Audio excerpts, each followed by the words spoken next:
kami dari kelompok 3 ingin mempresentasikan hasil kerja kelompok kami. Adapun judul materi kami yaitu komunikasi dalam pembelajaran berbasis informasi dan komunikasi teknologi. Adapun anggota kelompok saya yaitu saya sendiri Putri Mawar, Zilfa Aulia, Mutiara, dan Nur Afni.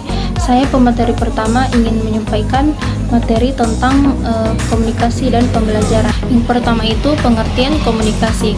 Komunikasi merupakan tindakan pelaksanaan kontak antara pengirim dan penerima.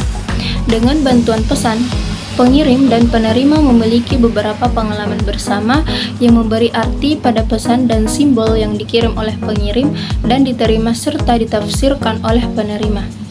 Dan yang kedua itu pengertian pembelajaran.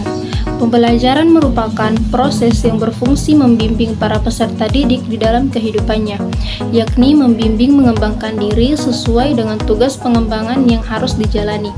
Proses edukatif memiliki ciri-ciri. Yang pertama ada tujuan yang ingin dicapai, yang kedua ada pesan yang ingin ditransfer, dan yang ketiga ada pelajar, ada guru, ada metode, dan ada situasi dan penilaian.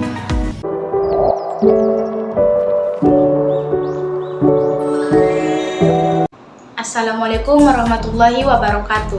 Perkenalkan, nama saya Mutiara dari kelompok 3. Di sini saya sebagai pemateri kedua. Baik, langsung saja saya bacakan, yaitu proses komunikasi dalam pembelajaran. Yang pertama itu proses komunikasi.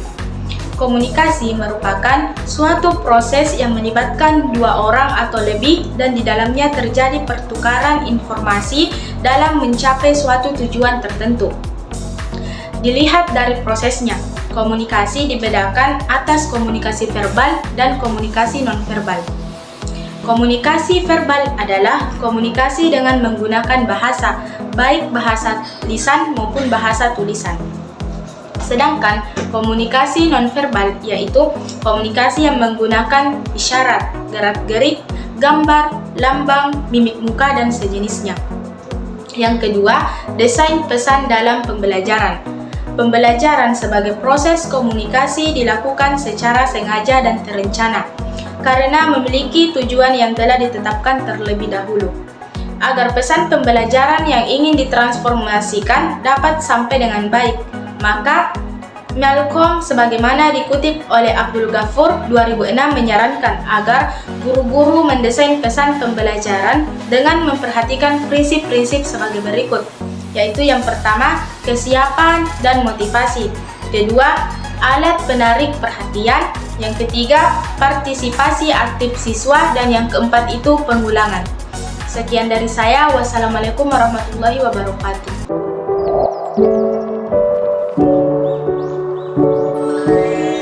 Assalamualaikum warahmatullahi wabarakatuh. Perkenalkan, nama saya Zilfa Aulia. Saya dari kelompok 3, pemateri ketiga, tentang komunikasi efektif dalam pembelajaran. Komunikasi dikatakan efektif apabila terdapat aliran informasi dua arah antara komunikator dan komunikan, dan informasi tersebut sama-sama direspon sesuai dengan harapan kedua pelaku komunikasi tersebut. Setidaknya terdapat 5 aspek yang perlu dipahami dalam membangun komunikasi. Pertama itu kejelasan. Hal ini dimaksud bahwa dalam komunikasi harus menggunakan bahasa dan mengemas informasi secara jelas sehingga mudah diterima dan dipahami oleh komunikasi. Yang kedua itu ketepatan. Ketepatan atau akurasi ini menyangkut penggunaan bahasa yang benar dan kebenaran informasi yang disampaikan. Yang ketiga itu konteks. Konteks atau sering disebut dengan situasi.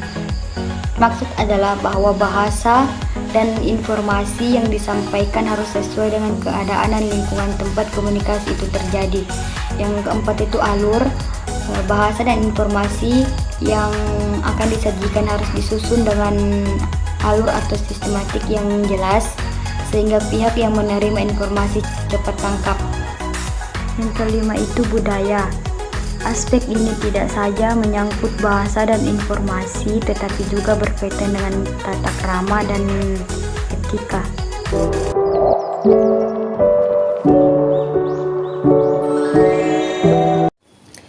Assalamualaikum warahmatullahi wabarakatuh. Perkenalkan, nama saya Nur Afni. Saya dari kelompok 3. Di sini saya akan membacakan materi keempat, yaitu strategi komunikasi pembelajaran. Dalam proses pembelajaran, siswa terdapat sejumlah strategi lainnya yang bisa dipilih oleh guru. Strategi-strategi tersebut diantaranya seperti komunikasi pembelajaran tidak hanya membutuhkan kemampuan verbal dalam berkomunikasi, tetapi juga kemampuan mendesain sumber belajar dan media pembelajarannya. Kadang kita kurang menyadari tentang banyak media yang memungkinkan dijadikan alat bantu dalam pembelajaran. Sebut saja video, audio, film, dan internet. Bagi guru yang kreatif dan inovatif, apa saja yang ada di ruang kelas bisa menjadi alat bantu pembelajaran. Apalagi saat ini, kita sudah berada pada era digital yang berkembang pesat. Keberadaan media, khususnya TIK, memudahkan guru dalam mengomunikasikan pembelajaran. Kemajuan TIK membuat media komunikasi antar guru dan siswa semakin beragam. Selain berkomunikasi di dunia nyata, guru dan siswa juga dapat berinteraksi di dunia maya melalui surat elektronik, media sosial seperti Facebook, Twitter, obrolan online berupa berkirim SMS. Kemudahan mengakses internet membawa komunikasi dengan guru dan siswa bisa menggunakan media berbasis internet yang cukup beragam.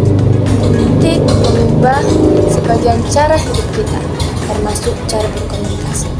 Kita dihadapkan pada zaman ketika informasi mulai dari informasi tingkat akurasi tinggi sampai pada saat yang rendah. Begitu banyak bahan belajar yang bisa dengan mudah diperoleh melalui TIK oleh para siswa, mulai dari buku elektronik sampai dengan artikel yang memperkaya pengetahuan dan dapat memperluas wawasan siswa dan guru. Penggunaan komputer pada pembelajaran anak usia dini dapat meningkatkan semangat siswa dan menjadikannya sebagian-bagian dalam cara menciptakan pembelajaran yang menyenangkan oleh siswa, sehingga tujuan pembelajaran pun dapat tercapai dengan efektif. Sekian yang dapat saya sampaikan. Wassalamualaikum warahmatullahi wabarakatuh.